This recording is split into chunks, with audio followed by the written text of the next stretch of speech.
हाँ मैंने छोड़ नहीं सर, लेकिन कोई सहारा नहीं मिल रहा। मेरे को सहारा चाहिए ना, एक छत चाहिए जिसमें पानी हो, खुला डुला, सोने का आराम हो, बस।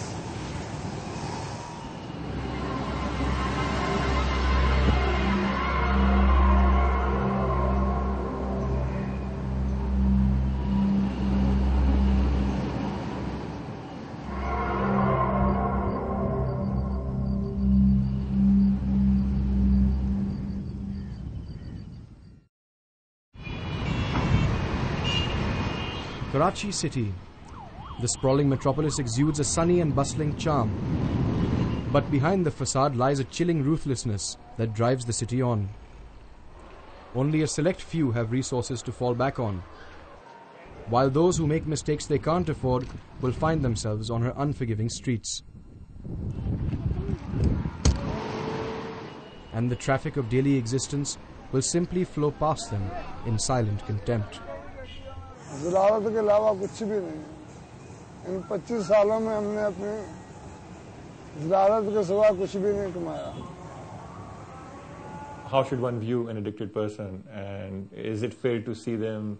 Should you see them as a victim, or should you see them as somebody who's a miscreant? There is a certain amount of conscious role that this person is playing into getting into that addiction.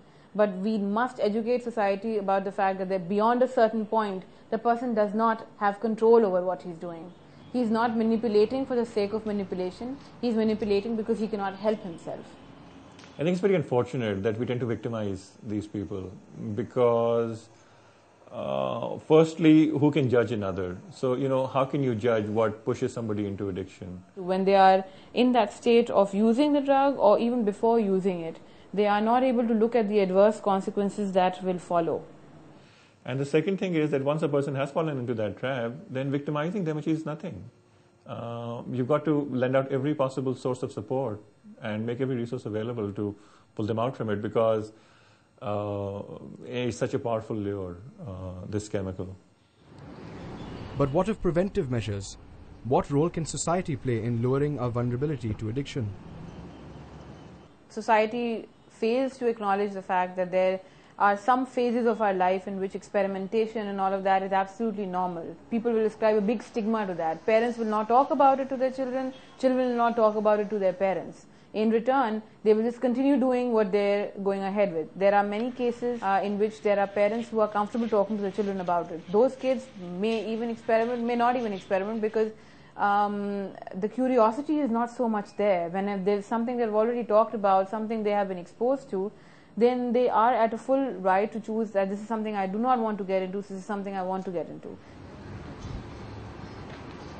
शुरू में नशे के नुकसानात बहुत कम होते हैं, फ़ायदे ज़्यादा होते हैं, लेकिन आहिस्ता आहिस्ता फिर ये होता है कि नशे के जो फ़ायदे हैं वो कम होते चले जाते हैं, नुकसानात बढ़ते चले जाते हैं, और एक वक्त ऐसा आता है कि फ़ायदे बिल्कुल ख़त्म हो जाते हैं, कोई मज़ा नहीं मिलता।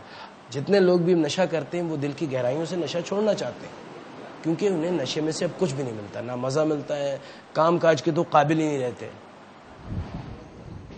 It would benefit people then to consider very carefully the consequences of their experimentation.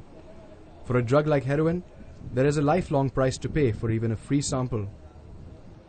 As for those who must bear the slings and arrows of their chosen addiction, help does come in small doses, and the most effective counselors are those who have battled and conquered heroin firsthand.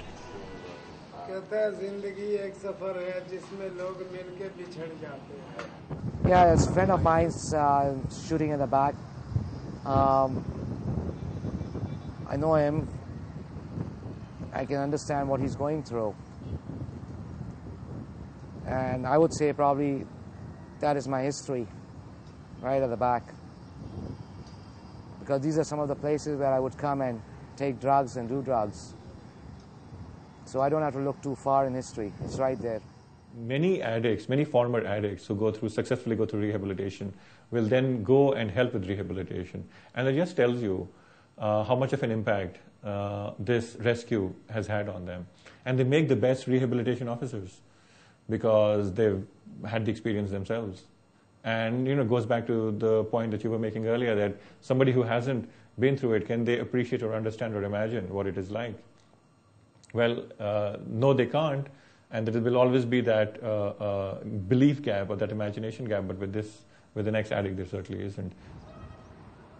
I give them my example, and many of the guys working with me on the mobile, we all give them our examples, stating that, you can give up drugs, you can lead a normal life.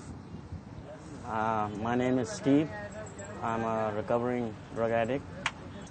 I learn from these guys. When I see them, when I think of myself, and I always say it could be me, because I was in the same situation that these guys are today.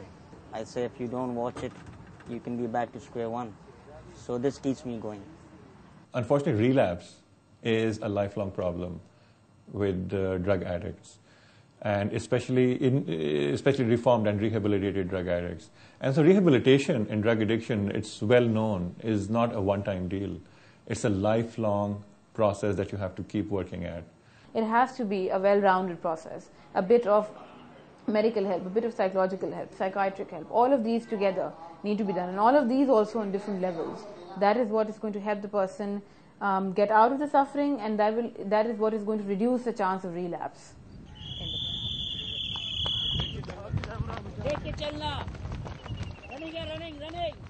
The road to recovery is not an easy path to follow, and when it comes to a drug like heroin, there are no shortcuts.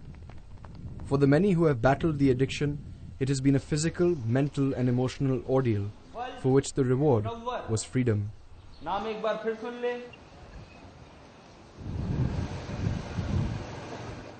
But as for the remaining and future heroin addicts who languish in the captivity of the Queen, they remain dead to the world.